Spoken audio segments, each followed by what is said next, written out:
नमस्कार बच्चों, आज हम आरोह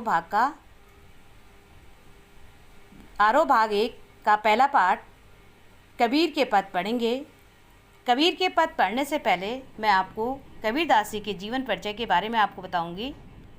कबीरदासी का जन्म सन 1398 में वाराणसी के पास में लहरतारा नामक स्थान पर हुआ। कबीरदासी भक्ति काल की निर्गुण धारा के प्रतिनिधि माने जाते थे। अपनी बात को बिल्कुल साफ साफ दो टूक में कह देना, अपनी बात को प्रभावी ढंग से कहना और सीधे तरीके से कहना इनकी आदत थी। हजारी प्रसाद द्विवेदी जी इसलिए इन्हें वाणी का डिक्टेटर भी कहते थे।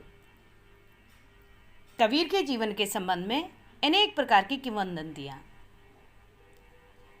कोई कुछ कहता है, कोई कुछ कहता है।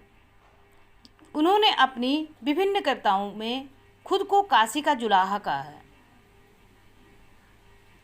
कबीरदासी के विधिवत रूप से साक्षर होने का मतलब कहा जाता है कि वे साक्षर नहीं थे, वे गाते थे, अपनी साखियों को गाते थे, अपने पदों को गाते थे और उनके शिष्य लिखते थे।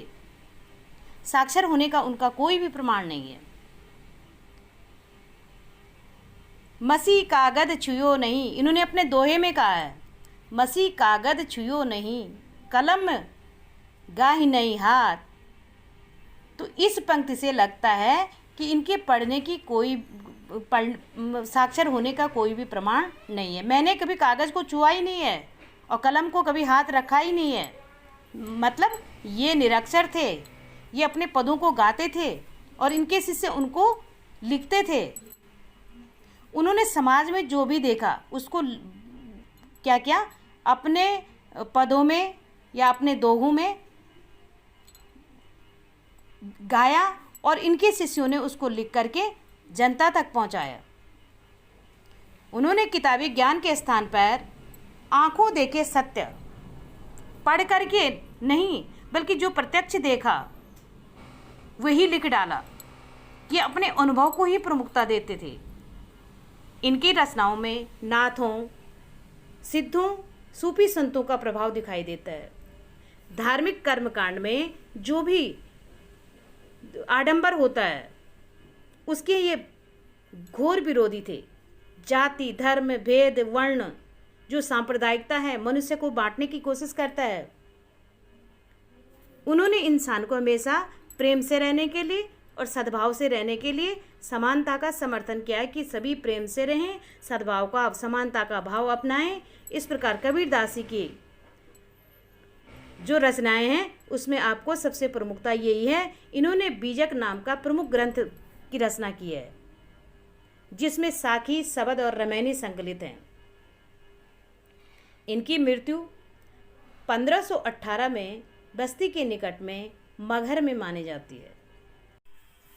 प्रस्तुत पद कबीरदासी द्वारा रचित है। हम तो एक एक करे जाना, दो कहे तिन्हें जो दो जन, जिन्हें नाहिन पहचाना। जिन्होंने इसकी पहचान नहीं की है वही दो मानता है, अलग अलग मानता। जो जग एके पवन एक ही पानी, एके ज्योति समाना, एके खाक गड़े सब भांडे, एके कोरे साना। जैसे बाड़ी काष्ठ को काटे, अग्नि न काटे कोई, सब घट अंतर तू ही व्यापक, धरे स्वरूप सोही। माया देख के जगत लुभाना, काहे रे नर घर घबराना, काहे रे नर गरबाना, निर्भय भया कछु नहीं व्यापे, कहे कबीर दीवाना। इस पहले पद में कबीरदासी ने परमात्मा को सृष्टि के कण कण में देखा है, एक ज्योति के रूप में स्वीकार किया है जो कि चराचर में व्याप्त है। इस व्याप्ति को अद्वैत माना है। मतलब ये जो आत्मा और परमात्मा अद्वैतवाद एक ही है, अद्वैत मतलब दो नहीं हैं, उस सत्ता को स्वीकारा है। कबीरदासी ने आत्मा और परमात्मा को एक कहते हुए कहा है कि मनुष्य इसको अलग अलग इससे मानता है क्योंकि अज्ञानतावश, और जो अलग मानता है उसके लिए वह नरक जैसी स्थिति हो रखी है।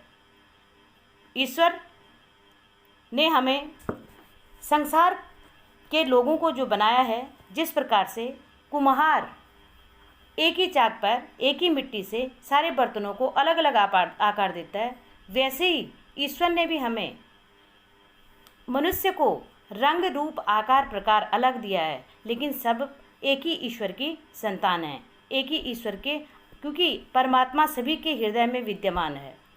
लेकिन वो माया मोह के कारण वो आत्मा और परमात्मा में अंतर देखता है। कबीरदास जी ने कहा है कि हम तो एक एक कर जाना।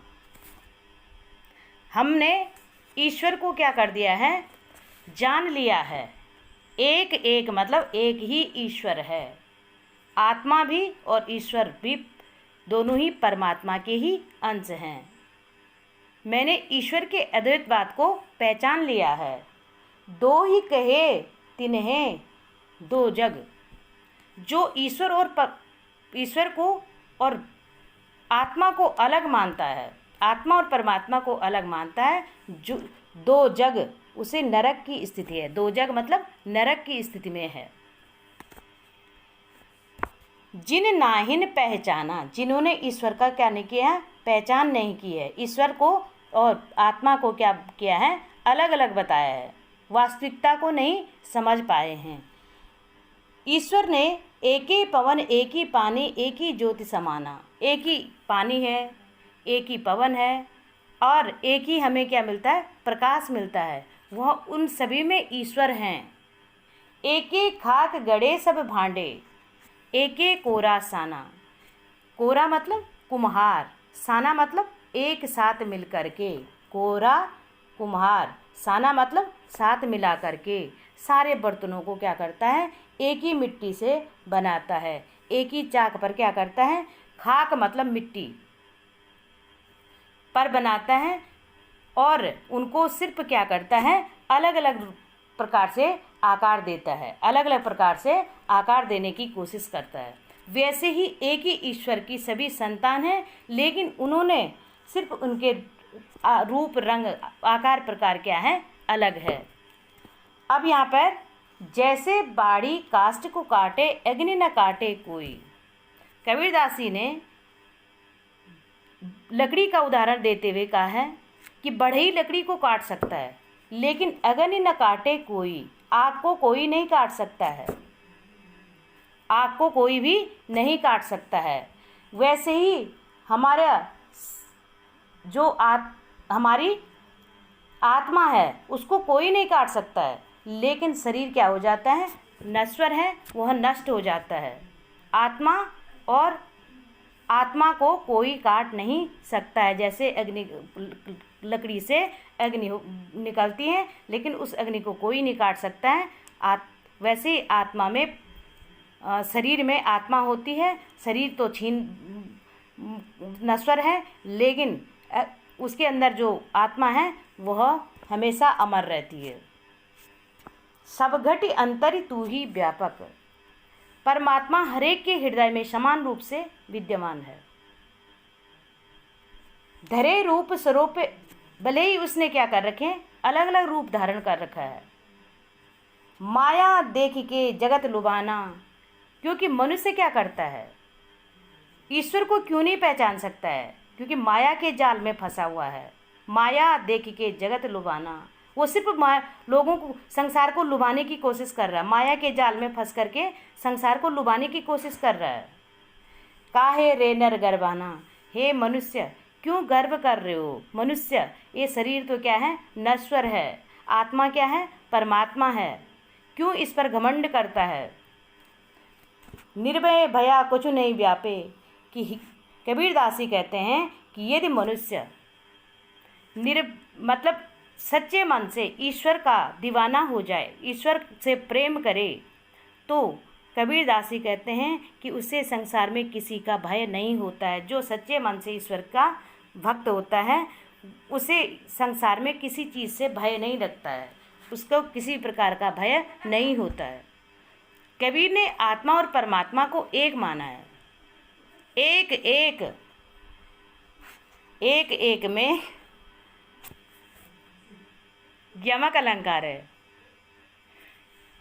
अनुप्रास अलंकार, जैसे बाड़ी काश ही काटे, का वर्ण की आवृत्ति है, काटे कोई। अनुप्रास अलंकार, अनुप्रास अलंकार की भी इसमें छटा देखने को मिली है। माया मोह व गर्व की व्यर्थता पर प्रकाश डाला गया है। माया मोह और गर्व की इस पर क्या किया गया है? प्रकाश डाला गया है। साधुकड़ी भाषा का प्रयोग किया गया है। कबीर परमात्मा के विषय में कहते हैं कि एक ही परमात्मा ने सभी एक ही परमात्मा की संतान है, सभी के हृदय में ईश्वर का वास है, हम उसे अलग नहीं कह सकते हैं। वो लोग जो लोग अलग मानते हैं उन्हें नरक की स्थिति है, जिन्होंने पहचाना नहीं है। कबीर का कहने का मतलब है कि जैसे लकड़ी को काटा जा सकता है, लेकिन उसकी अंदर की अग्नि को नहीं काटा जा सकता है।